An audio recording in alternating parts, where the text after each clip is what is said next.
Today, I'm going to cover how to onboard a virtual assistant in 2026. Last year, we made 47 placements in my overseas recruitment firm.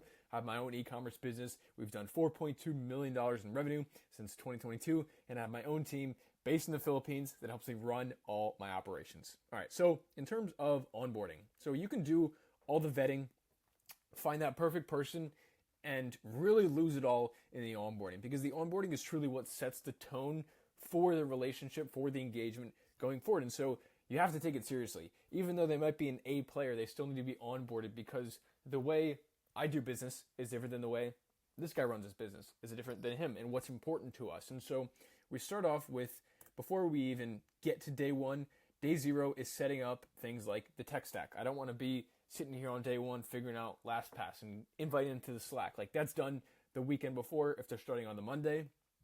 I do a bit of a welcome package, usually a book like Atomic Habits, something to, make them feel less like a virtual assistant and more like a member of my team, like they actually are, and some research material. This will usually be YouTube videos, ones that are in my saved playlist, whether it be podcasts I think are relevant, business philosophy, or more specifically related to the role.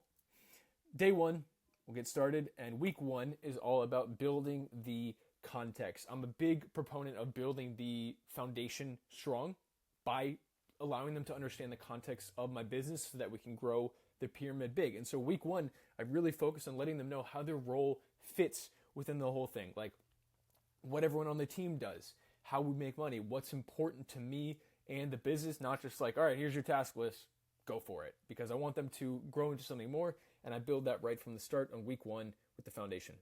I start off with low-risk, repeatable work, things where I can gain up their trust and confidence, not just stuff that is obvious for me to check, make sure they're doing the right things. And I do, for week one, daily check-ins. These are multi-purpose. One of the purposes of the daily check-ins is to get them to ask me questions. I make it very clear that, look, especially if we're hiring from countries like the Philippines, they're very hesitant to ask questions. And so on my calls, I require, look, you got to have at least 3 questions for me today. And so I want them to all, because it's my role, it's my job to answer and to help you in any way I can. And so I make it clear, honestly, the week one context is not only context on the role in the business, but context on how I want this interaction to go. And a big part of that is making sure they know that I'm here to help them. And so the daily check-ins play a role in that, building rapport between us, getting to know them a little bit, showing them that I'm here to help them, and instilling confidence, being my charismatic self on the call, talking like this.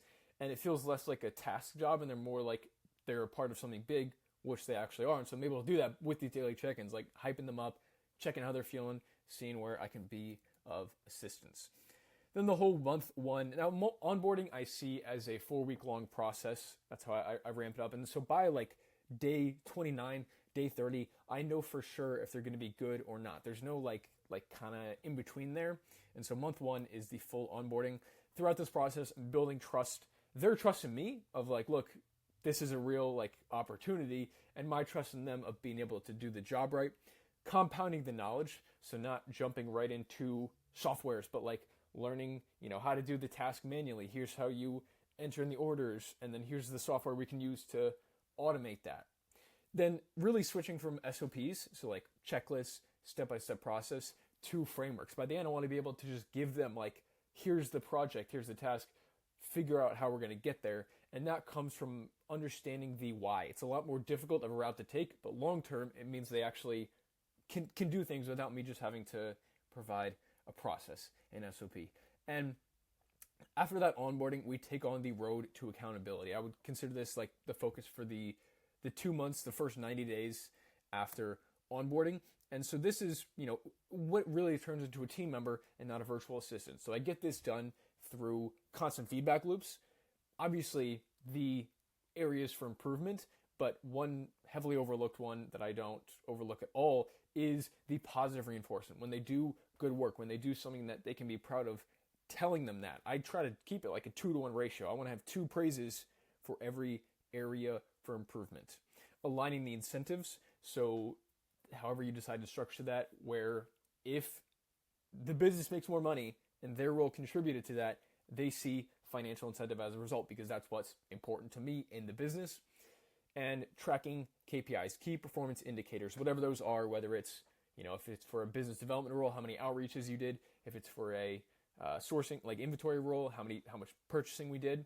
And so on a daily basis, tracking those numbers, on a weekly basis, reporting those numbers in Slack, and on a monthly basis, having a meeting going over the trends, the year over year and the month over month changes in KPIs. Everyone tracks their own KPIs. I'm not just sitting here telling you what your KPIs are. You're telling me what you achieved for the week, data, because data is essential in the business. So that's what my onboarding looks like for a virtual assistant, but you can have the best onboarding and not actually see the best out of them because you're not a leader. And so in the next video, we're going to cover how to lead your virtual assistant in 2026. This is the forever game. This is not management.